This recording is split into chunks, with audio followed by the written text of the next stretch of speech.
So, hey Seb, thank you so much for joining. Seb, Fahad, Emily, Jannis, Ben. Thank you so much for supporting the Virtual Dreaming event. Ben, I would give you control to you and let you run the show. Perfect. Thank you very much. And thanks for having us all involved. I'm sure I can speak on behalf of everyone to say it's been amazing so far.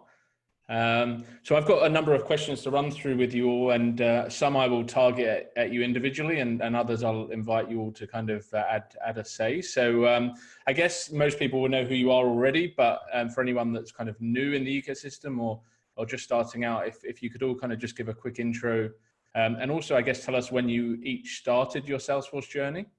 So let's start with Emily. So hi, I'm Emily. I work for Salesforce. I'm a regional vice president here, and more importantly, a CTA. That's why I'm on the panel. I started my Salesforce journey pretty late in 2015. And the first time I ever touched Salesforce was when I joined Salesforce. So before that, I've been in the Oracle ecosystem for a long time. Yeah, don't give me those dirty looks for Oracle. Yeah, that's me. Okay, nice. Fahad? Hi, hi all, my name is Fahad Akhtar. I'm a senior manager and Salesforce certified technical architect with Accenture Australia. I'm also a local CTA development lead as well. I started my Salesforce journey a decade ago, almost 2009, and I have played multiple roles. I started as a developer, then I became a technical lead, and then a technical architect for the last 5 years. Nice, and Sebastian, we'll go to you next. Good. So Sebastian here. I'm the founder of Flow Republic and I coach CTAs. I started out as a part-time administrator working for a customer back in 2008 and became a CTA in 2014. And last but not least, Jannis. Cool. Hey, I'm Jannis. I run a Salesforce and MuleSoft consulting firm called Jarvis. We're very new, so we're setting up at the moment. It's pretty exciting. I'm also working with Sebastian on teaching the next generation of CTAs. And my journey started around 10 years ago, and I worked my way from an end user to a consultant to a developer to an architect and passed my CTA 2 years ago.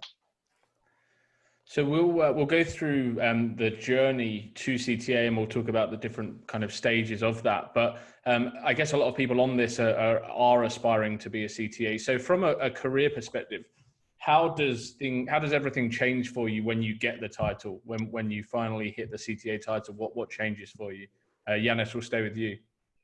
Yeah, sure. So it's not like that you're suddenly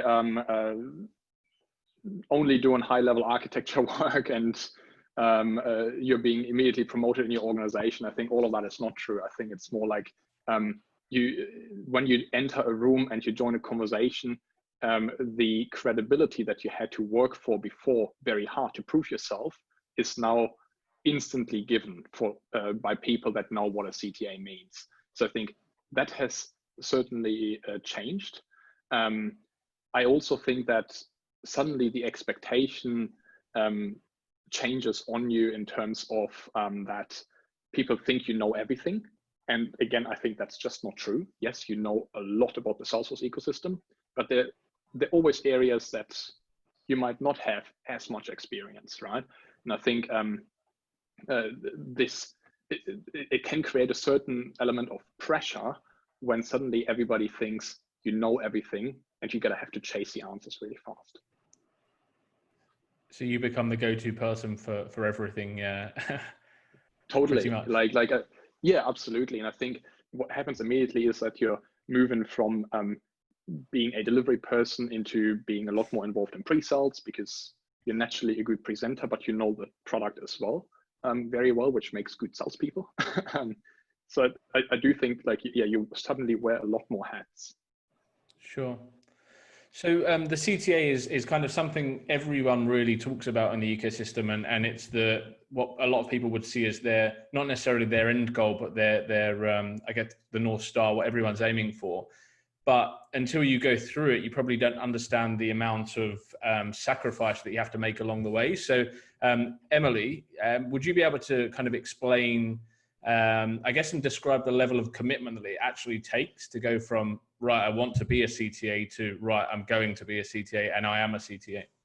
Yeah, So I think everyone who's gone through the journey or is going through the journey will agree that you go through these phases of, I'm excited, I want to be a CTA, it's great.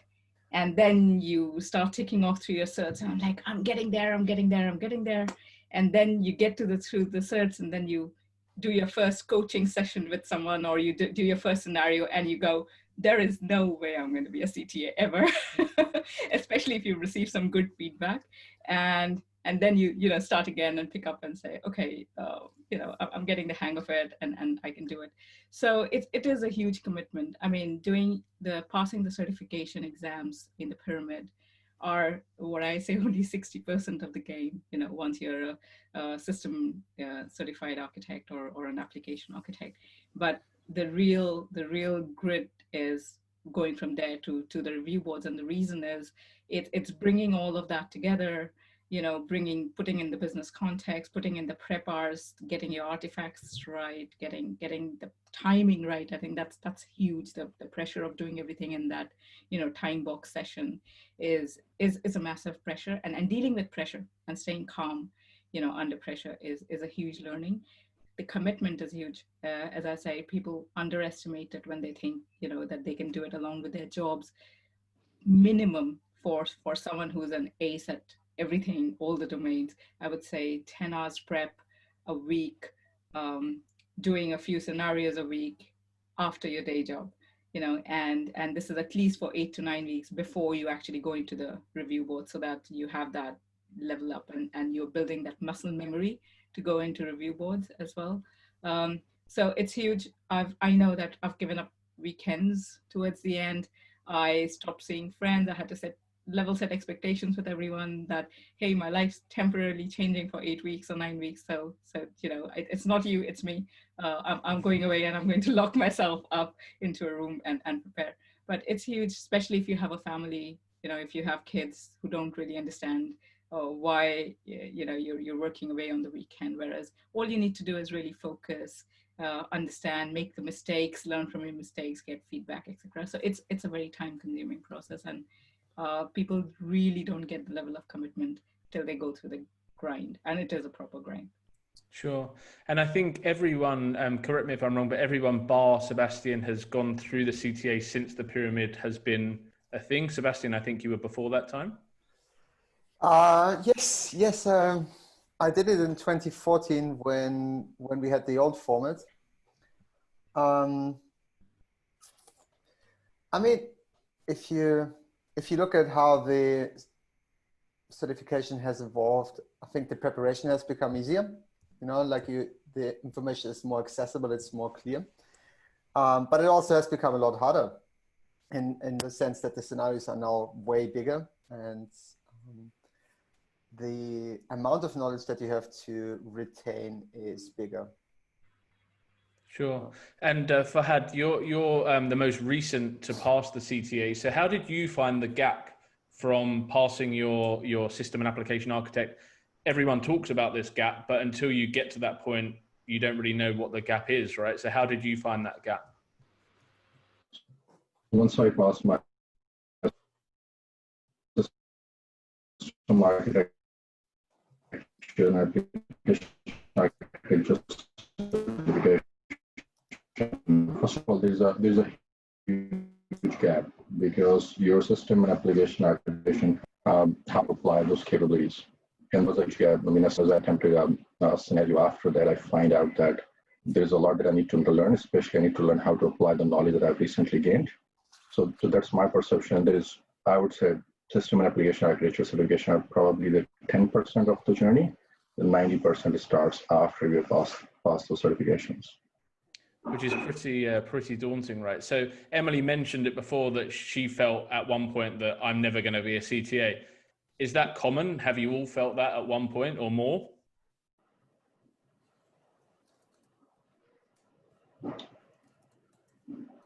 I'll start with that. So yes, I have felt that many times, and my colleagues, my mentors, judges, if they've ever given me feedback on my scenarios, have always encouraged me to keep on going, because they've given me the feedback, and this is where I get to know that how close I am. but yeah, a lot of time I've felt that maybe I'm not cut out to be a CTA, but because of the help from family, colleagues, and then mentors, I kept on going, and then I finally achieved it. Sure. And that brings me on nicely to mentors. And I wanted to speak to Jannis around how important was a mentor for you specifically. And now that you have gone through the process and had some mentoring, if you did, what's your approach to mentoring back to the community or people that you work with? Yeah, look, great question. I think before I started my CTA journey, I had a mentor who helped me to be a better developer.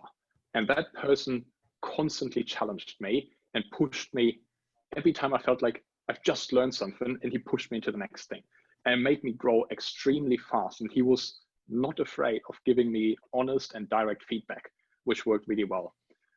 For my CTA study, if you find an existing CTA that can mentor you, fantastic. I didn't have that luxury, but I was really lucky that I had a study buddy who was going through exactly the same journey as I did. And we essentially caught up on a weekly basis, studied together, picked a topic, asked each other questions, etc. So it was extremely helpful to have somebody to rely on. And I think that can be a study buddy or it can be a mentor. And I guess, how do I give back to the community? Well, within my organization, it's obviously key, like learning from others and more experienced people is absolutely crucial, I think, for the success of the organization. And hence, I'm more than happy to mentor developers that are aspiring architects, right? And I don't have the expectation that they're always becoming CTAs at the end of it. I genuinely just want to help people to be better. The other bit in how I give back is I'm part of the Ladies Be Architects initiative here in Australia. And I think we're still trying to kick it off, and it's been pushed out a few times. But that's certainly something where I love to give back and just, make sure that I can pass on some of the experience I have. Sure. Sebastian, you mentioned that in some ways it's got easier and in some ways it's got harder. And one of the points you made was because I guess the ecosystem and the platform is so broad now. So in this day and age with the CTA review board and the platform and the breadth of it, how broad do you need to be, and really how deep can someone go if they're going to be broad? Okay, so those are two questions. So how broad and how deep? So I think how deep you can go depends on your capacity to retain information and how deep you want to go. So I think there's no limit to that. Question is, do you need to be fully aware of all the depth in every aspect? I would say no, because there is a level of awareness that you need to have as an architect. And for the next level underneath, it's probably better to have like an expert, like let's say CPQ. I wouldn't necessarily expect an architect to be like a CPQ expert who can roll out Salesforce CPQ and kind of sit down and configure it. But being aware of the use cases, the risks, the limitations, the data model of CPQ, as well as how you can actually tailor it for the users, is definitely something that you need to know. And I think that kind of applies across all the products. Having those different elements or aspects of the knowledge domain accessible as an architect is important, but then going deeper, I would leave to the experts. That being said, when it comes to the specific domains that we have for the CTA, so let's say the identity, the expectation is really that you know by heart what are the attributes, or at least what's the information that is exchanged when you're doing an OAuth authentication or authorization flow. So I hope that answers your question. Yeah, for sure. And Emely, I really apologize for mentioning the Oracle word again. But how valuable was your experience prior to Salesforce in your journey to CTA? And just to give some context behind in my role, we often see people discount experience prior to Salesforce when they're looking to make hiring decisions. So really for you, how important was that experience in order to become a CTA? So I don't think any experience should be discounted in any way, especially if you've been an architect or a developer or a technical consultant before, and you understand technology. I think in my case, it was very valuable. One, even when I got into the Salesforce world and I was still learning my ropes around Salesforce, the concepts I had in architecture and integration were the same. The integration patterns do not change. What changes is the technology you use, the user experience, or your risk assessment capabilities that you gain over the years working on any technology and any project does not change. The more you've worked, it only gives you that wider knowledge and that wider perspective of mitigating risk or knowing what could go wrong, and that comes with experience.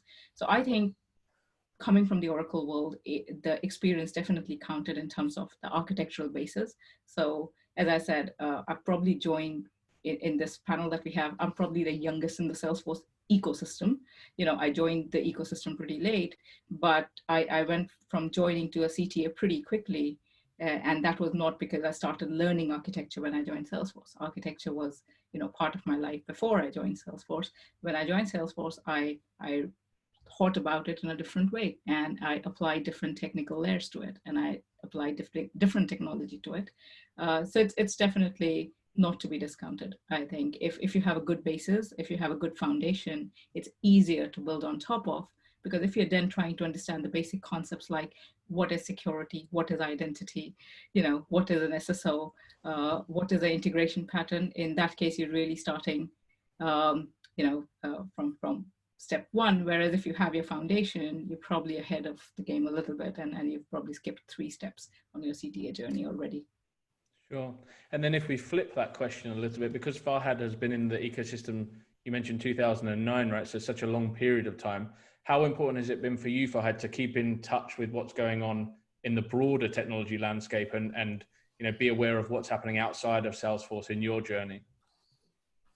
So in my journey, mostly I think the thing that helped me is because as I started my career as a developer, I think in my CTO journey, understanding the core platform capabilities and being a developer on the platform, my basics on the platform were really strong. So when I'm talking about programmatic versus declarative, I'm not just talking about use cases, I can also understand what's going to happen in delivering that solution as well.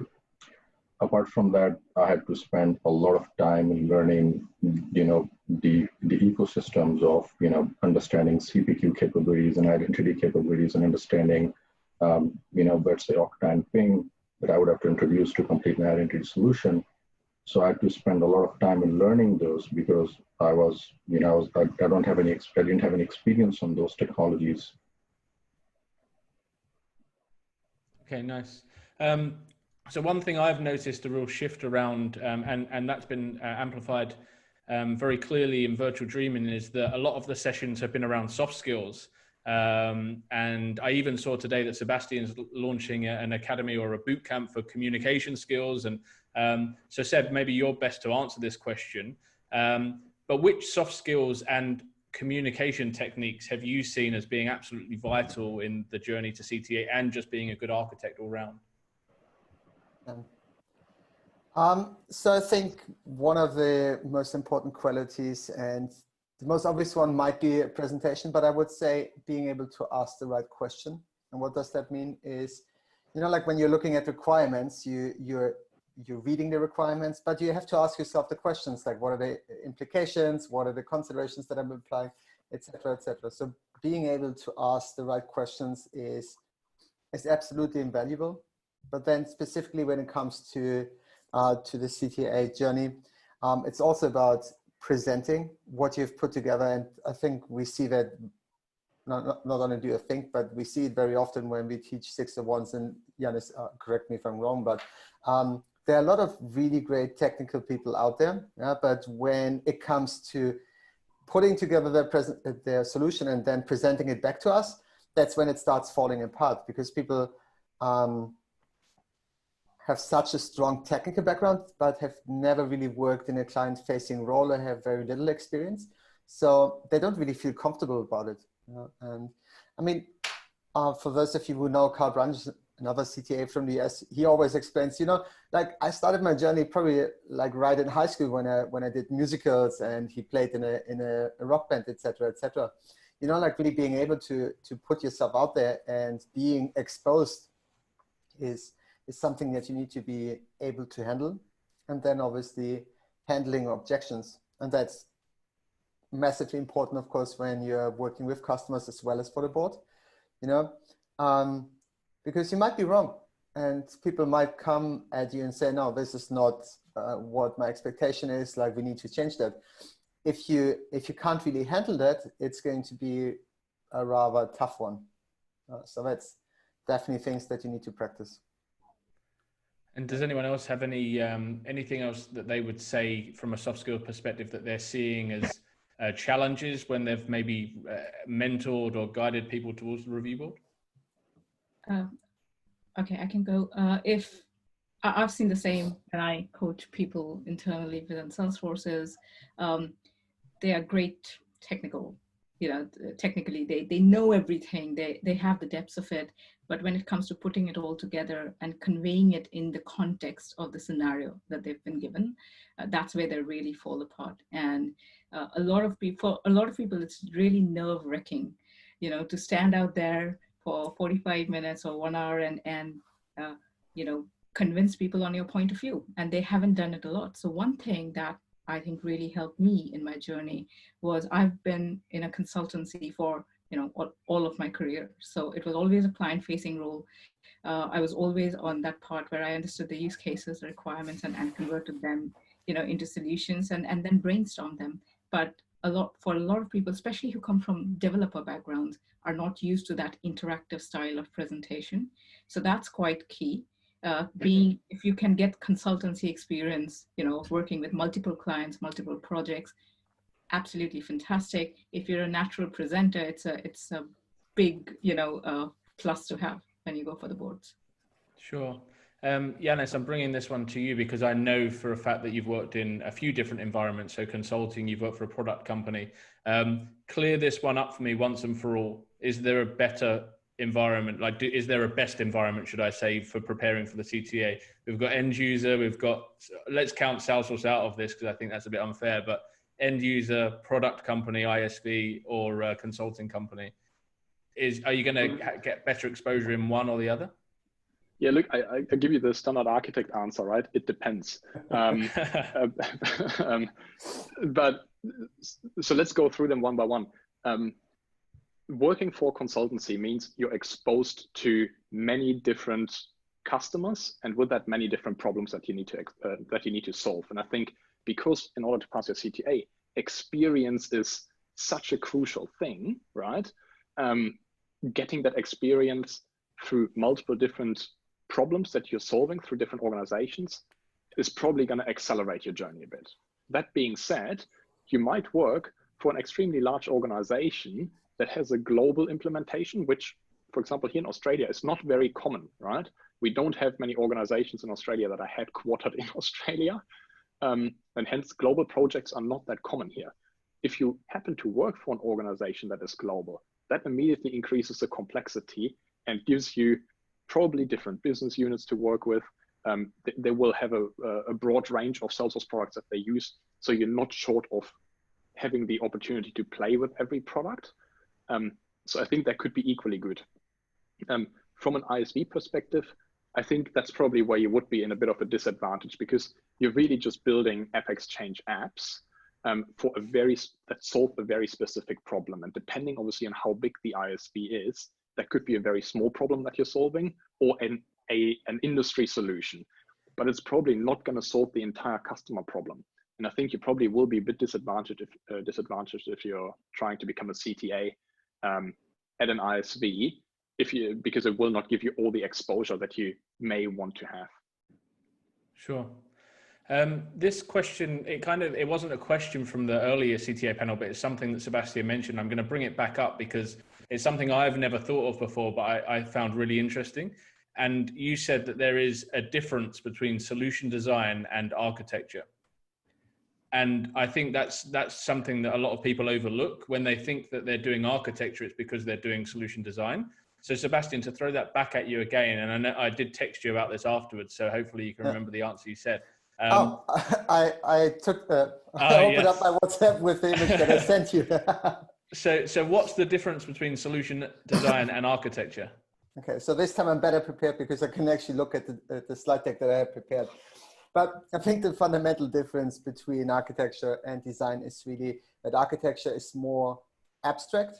So with architecture, you are more concerned with the technology and the building blocks, the principles, and the high level overall solution design, versus on the design aspect, it's about the concrete one. So let's assume you're working on a larger project. You need an architect who really establishes those are the systems that we have to integrate with, those are the patterns that we're going to use. And you need then designers who can really implement within the provided framework, who will make sure that the detailed implementation is sufficient according to the established framework. Sure. So if someone falls into the solution design category now and not necessarily architecture, one term that we sometimes hear is they don't think like an architect. How does someone learn to think like an architect if they're not doing architecture? Is it like just by observing, or is that something you can study? Like, how do you get the fundamentals of architecture without doing it? Are you asking me? Yeah, straight back at you. I mean, I could tell you that we're launching a course, but that is still end of the year or something. And to be honest, I think the way I've learned it is I had to build a solution for like an automatic service contract renewals, et cetera, back in the days when there wasn't something available on Salesforce. So I would go into Oracle documentation and would actually read up how are they doing it. Like I would start reading up on books, et cetera, so that gave me like a really good foundation. And with time and with practical application of those nuggets that I found, I kind of started to kind of change that mindset. But fundamentally, it's really about having a good mentor and someone you can shadow, mirror, work on projects with, where you can actually see what their thought process is, how are they putting it into action, et cetera, because like architecture is about experience, hands down. Like I don't necessarily believe that you can just learn it. And I think Jannis, you mentioned that earlier in your talk. You learn from your mistakes, like you spend a weekend of actually trying to figure it out, like how to make it work after it's failed on Friday evening. So maybe you can expand on that, Jannis. Yeah, I think experience is, again, we're talking here about knowledge versus experience, right? And I think it's both. There are tons of books on enterprise architecture, patterns, on processes. Look, in Salesforce, right? We talk about integration patterns, right? It's pure muscle memory. You study that, and in theory, cool. Now you've got the architect skill set. That being said, though, now the experience comes in, and I think the experience, that the fastest way of learning that is by working under experienced architects and seeing how do they facilitate conversations. What are the questions that they're asking? How are they guiding a conversation? And then how do they take the outputs of that discussion and translate that into an architecture document? And I think a lot of developers that sort of like suddenly get into the role of a solution architect or technical architect are quite overwhelmed when it comes to how do you document an architecture well, because it's not just a data model, it's not just a system landscape, right? It's not just the artifacts that you produce for CTA board. It goes beyond that, right? It's around justifying your design decisions. It's around articulating why one solution is better than another. And I think if you work under experienced architects, you can learn from them in the way how they do all of those things. And I think that's probably what really helps.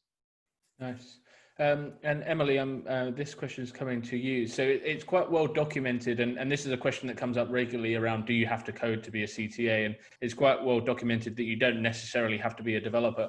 But if someone's going through the journey now and has the capacity to learn to code if they don't already code, would you recommend that? Is that something that would make them a better architect in your opinion? Yes, so there is a difference between being an ace developer and you do it for passion, and knowing the constructs of development and knowing how to read code and decipher one. And I think if you're talking about the bare minimum requirements of being a CTA, knowing the constructs, how to read one, how to decipher one is enough. However, if someone is passionate about coding, there is never harm in learning something on a deep level, but that deep level of expertise is not required in a CTA. So you don't have to, be able to mine a Bitcoin with your code.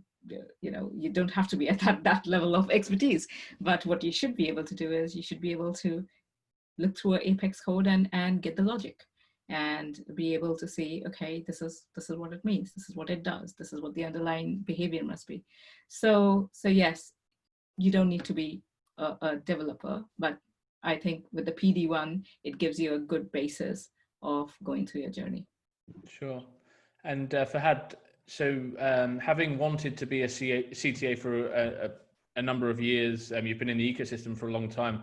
How do you now stay motivated and set new goals when you've just achieved something that you wanted for so long? So once I got the CTA certification, it was, a sigh of relief that, kind of across the line, I'm now a CTA. I think, as Jannis said, it's now you have more responsibilities because the expectations are more. It gives you immediate credibility among your peer group. But the journey never stops. You keep on learning. The ecosystem is growing, and the platform is growing as well.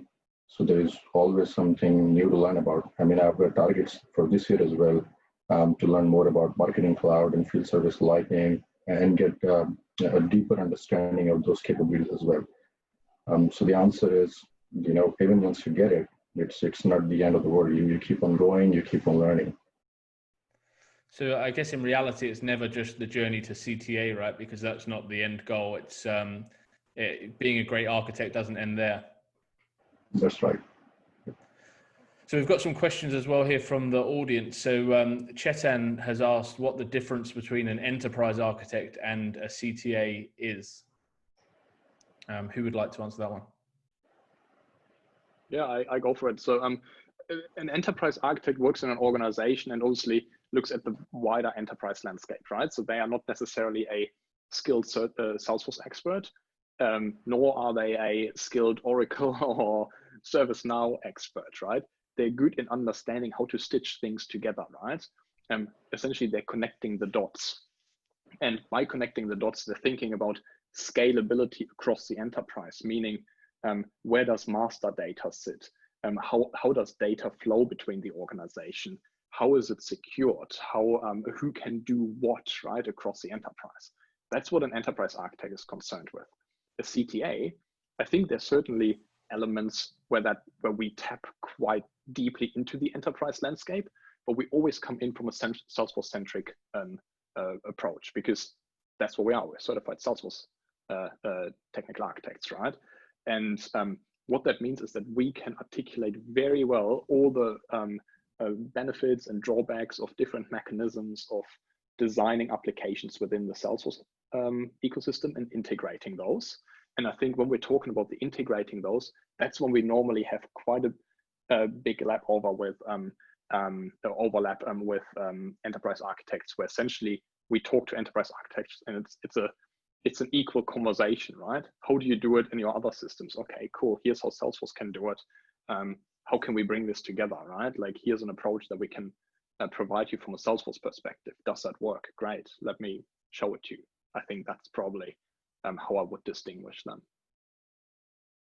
And we have a question from Nim regarding how a company can support you through the CTA. So it says, in addition to yourself, your friends, and your family, how critical has been the support of your organization towards your CTA journey, and how can organizations help towards this journey? So I think Fahad and Emily are probably best with this right now to answer. Yeah. So I think it is very, very important, at least for me. I think being a Salesforce employee was a huge advantage, I would say. And the reason I say it's an advantage is just having access to, the most number of CTAs in the world in that organization, and being able to reach out to your colleagues, being able to have that coffee chat, a quick tip here and there, people reaching out and saying, hey, if you want me to, walk you through this whole identity session piece, we can do a session on Friday. That's been immensely helpful, and people naturally lean in more towards their colleagues when they're within an organization. You know, it's a natural relationship to go through. It's easier access, there's less awkwardness, etc. So if your organization can support you, I think asking for the senior architects or CTAs in your organization to be volunteering as coaches is key, which is a culture that Salesforce really encourages, and you know, which is why we're able to help out our colleagues in a very structured manner. We have assigned coaches, and we do a period of 6 to 8 weeks. If you don't have anyone in the organization, and if your organization just doesn't have the skill set, if they can help you with your time, you know, so setting expectations with your manager, saying, hey, I'm going for my CTA boards in 6 weeks. And that essentially means Friday, I'm only going to be working till 3 p.m. because then I'm going to do a mock review with an external coach or with a friend or whatever. And just helping you with time, support, you know, morally, recognizing that last 2 to 3 months is a stretch, is a, you know, sprint in the marathon just towards your end goal, is quite key as well.